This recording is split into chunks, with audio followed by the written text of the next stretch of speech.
Welcome back to a quick chat in the Cadillac.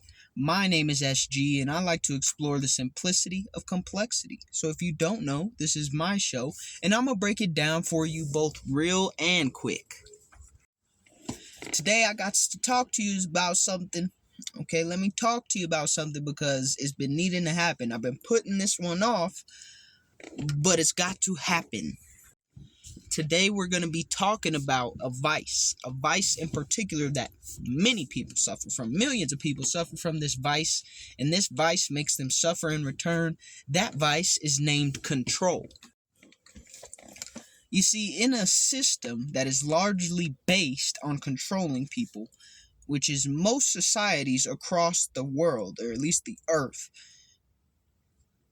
we feel as the products of these control-based systems that we now have the power to control others. And in essence, I guess you may have a point, but one thing about control is even if you can obtain it, it is very temporary. It also produces a lot of consequences that are less than satisfactory. I'd venture to say the more you try to control something, the less control you actually have over it. But that doesn't stop the majority of people in this world from attempting to create some sort or exert some sort of control or influence over others. And that is a cycle that's old as time. But I'm going to teach you how to navigate control to make it work in your favor.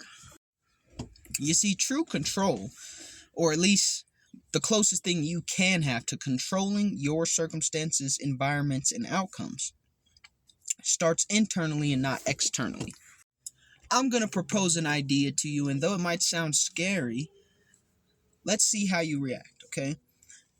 The easiest way to gain and maintain the most amount of control over your life is to release it completely, radically. Embrace control by losing control. I guess rather forfeiting control, because I guess losing control has a connotation on it where people will just wild out. I'm not exactly saying that's what you need to do. But ideally, in a world where everything is attempting to control you, whether it's control your purchasing habits, control your behaviors, and control your emotions, or everything in between, there are a million different systems kept in place to control you. Yeah, we can talk about laws. We could talk about taxes. We could even talk about manners. All right? There's a certain unwritten rule that after you burp, you should say, "Excuse me." And if you don't, you're now deemed a less valuable person. And of course, there are good reasons for a lot of things. Like it should be illegal to kill someone who didn't do anything wrong to you. Or justifiably wrong. I mean, there's gray areas in systems of control too. And the irony of it all is that those who try the hardest to exert control on their external reality are often the ones whose reality begins to spiral the quickest and the most intense. So what do we do? As a human, you're proposed with one hell of an obstacle to overcome. If I can't control anything, I never know what an outcome will be. But if I attempt to control everything, then all the outcomes will be out of my hands. That's because focusing on your external reality causes you, yes, you, to neglect your internal reality. When you focus on trying to control everything that's happening outside of you, you begin to lose control of everything that's happening inside of you. It's very simple. You pick your battles, right? That's where the saying comes from. Pick your battles. But you have to only focus on those things that you immediately and effectively can change. That's where ideas and principles like discipline come about. It's where ideas and principles like detachment come about. That's where ideas and principles like balance and duality and the experience of life come about. Because if you're any sort of intelligent, you know just as well as I do that life comes with good times and bad times, respectively. However, if you relinquish control of the outcome, your life will begin to follow a pattern that is positive versus negative. At this point, I feel like I can only give you an example. Let's say that you have a sugar cube and you want to hold on to this sugar cube for the rest of your life. It is the most important thing in your entire life, this fucking sugar cube. You are not the sugar cube, yet you want to control its existence. So, you take the sugar cube, you place it in between your hands, and you squeeze it like your life depends on it. Okay, and over time, as you're, hopping, skipping, and jumping through the obstacles of life, the sugar cube reacts with the perspiration in your hands because you're working. You're focused on the sugar cube and the sugar cube only. And instead of addressing things, setting the sugar cube down so that it can be safe, you're swimming through waters and lakes and oceans. And by the time you look down at your hands, the sugar cube is gone. It's dissolved into whatever the fuck sugar dissolves into. That's a prime example of trying to control an outcome instead of focusing on what's going on with you. Now, had you set the sugar cube down on a table somewhere, went and did what you had to do, came back to the sugar cube later, the chances of that sugar cube still being there are much higher. But you couldn't relinquish control over external outcomes, and therefore you lost what you were trying to control in the first place. Maybe that's a stupid example, but I felt it was very simple and easy to understand. That's why I gave it. So you don't want to treat your life like this sugar cube that you have to hold on to forever. Right? Everything in your life can be and probably will end up being temporary. Sometimes extremely temporary. And for you to attempt to hold on to it is only going to do damage to one person, sometimes more, but it's guaranteeing to do damage to one person, and that's you.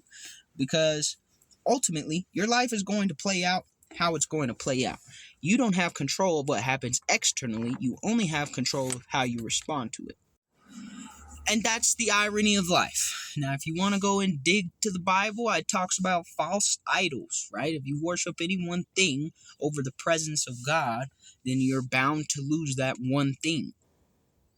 Same is true for control, and it works in that manner. So if you're not religious, believe for whatever reason you want to believe, it happens, but it does happen.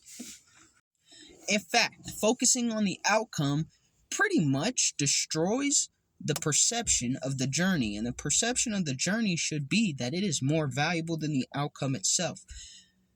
Because it's not about where we're going, it's about all the friends we make along the way.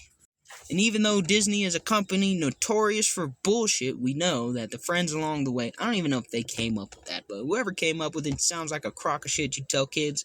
But to be honest with you, it's 100% true. Sometimes the friend is you, and sometimes the journey you take along the way and the friends that you make is all the things that you developed along the way and were able and capable of achieving along the way, and the work and effort you had to put in to do so.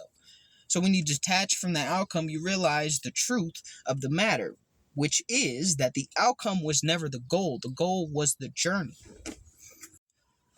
So don't allow your need for control to remove the most valuable part of the desired outcome, which is the journey you took to get there. I know that does not solve your problem with instant gratification, but what it does do is begin to reframe your perception and slowly get your brain trained to focus on the right things. The right things include the obstacles, the overcoming, the challenges that you have beaten, the times that you have failed, and what you've learned from them. Instead of focusing on what happened after you went through all that shit. Right? Because you don't gain the muscle when you stare in the mirror. You gain the muscle after you've done the workouts and the exercises. So what's more valuable, you standing in the mirror right now, or all the exercises and workouts that you just did? In any sense of the word, the symbolism still remains true. And control is a system designed for weak people to exert their influence over other people. People who are strong do not need to exert their influence over other people because they're focused on the one thing that pertains directly to them, which is them. Now, in a sense of like a family or a group setting or friends, sometimes the best influence, the highest form of control that you can have is leading by example. Those who will follow, and those who won't probably weren't destined to be a part of the example in the first place. But you can't control that, and you shouldn't try to, because the only person it'll truly hurt at the end of the day, they were going to do what they're going to do anyways. So the only person it'll truly hurt is the one you're staring at in the mirror every morning that smiles like this. So relinquish control and focus on you.